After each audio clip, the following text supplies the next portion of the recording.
Chapter ہے جی باہمی تعلقات، حقوق العباد۔ حقوق العباد سے مراد ہے بندوں کے حقوق۔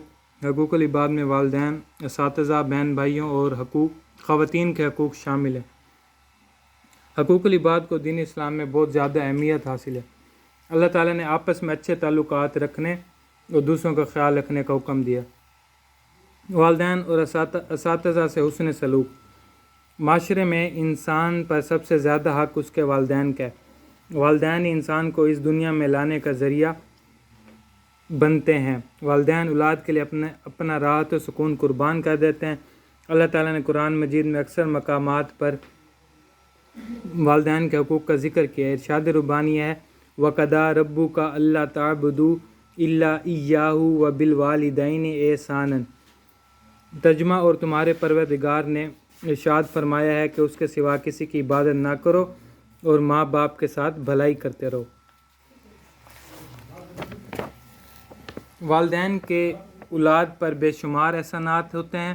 وہ اولاد کا ہر طرح سے خیال رکھتے ہیں۔ اسلام نے اولاد پر فرض عائد کیا ہے کہ وہ اپنے والدین کا خیال رکھیں، ان کا ادب کریں اور ان کو کسی قسم کی تکلیف نہ دیں۔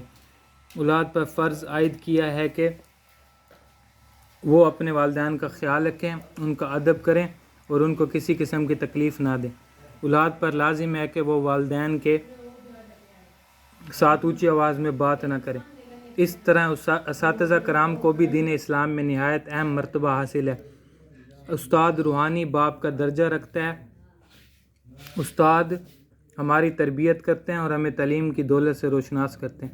طلبہ پر اساتذہ کرام کی باتوں کو غور سے سننا اور ان پر عمل کرنا لازم ہے۔ خواتین کے حقوق۔ اسلام ہی وہ واحد دین ہے جس نے خواتین کو عزت و شرف بخشا اور ان کے حقوق عطا کیے۔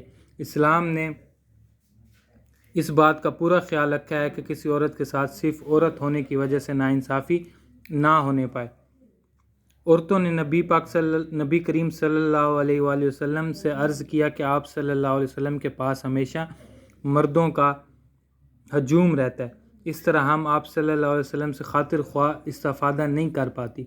چنانچہ آپ صلی اللہ علیہ وسلم نے عورتوں کے لیے ایک وقت متعین کر دیا۔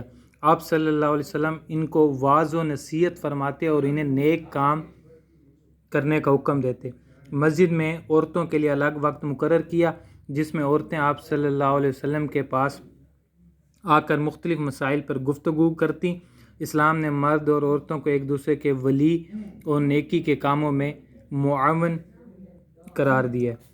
بہن بھائیوں سے حسن سلوک۔ بہن بھائی ہماری زندگی کا اہم حصہ ہیں۔ ہمیں بہن بھائیوں کے ساتھ اچھا سلوک کرنا چاہیے۔ بہن بھائیوں کا حق یہ ہے کہ ہم ان کے کاموں میں ان کی مدد کریں اور ان کا خیال رکھیں۔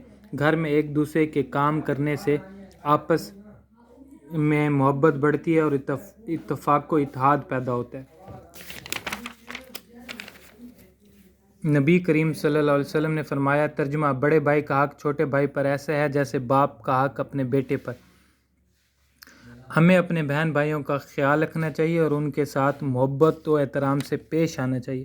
ان کے ساتھ جھگڑا نہیں کرنا چاہیے۔ ہمیں اپنے بڑے بھائیوں کی عزت کرنی چاہیے اور چھوٹوں کے ساتھ شفقت و محبت سے پیش آنا چاہیے۔ رشتہ داروں کے حقوق۔ والدین اور بہن بھائیوں کے بعد انسان کا قریبی تعلق رشتہ داروں کے ساتھ ہوتا ہے۔ قریبی رشتہ داروں میں چاچا، ماموں، خالہ، پھپھو اور ان کی اولاد اور دوسرے رشتہ دار شامل ہیں۔ اسلام ہمیں رشتہ داروں کے ساتھ اچھا سلوک کرنے، خوشی اور غمی کے موقع پر ان کی مدد کرنے اور ان کا ساتھ دینے کا حکم دیتا ہے۔ اللہ تعالیٰ نے قرآن مجید میں ارشاد فرمایا وَآتِ ذِی الْقُرْبَىٰ حَقَّهُ، ترجمہ، اور رشتہ داروں کو ان کا حق ادا کرو۔ پڑوسیوں اور ساتھیوں کے ساتھ حسن سلوک۔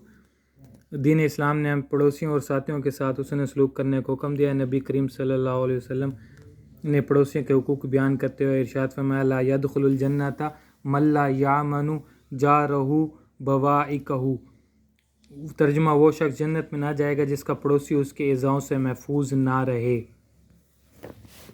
ایک اور حدیث مبارک میں نبی کریم صلی اللہ علیہ وسلم نے ارشاد فرمایا جبریل علیہ السلام نے مجھے پڑوسیوں کے حقوق کے بارے میں اس قدر تاکید کی کہ مجھے گمان ہوا کہ پڑوسی کو بھی انسان کے مال کا وارث بنا دیں گے۔ ہمیں اپنے دوستوں اور ساتھیوں کے ساتھ بھی اچھے اخلاق اور محبت سے پیش آنا چاہیے. دوستوں کی خیر خواہی کرنی چاہیے، انہیں اچھا مشورہ دینا چاہیے اور ان کے راز کی حفاظت کرنی چاہیے، ان کے ساتھ اچھا برتاؤ کرنا چاہیے.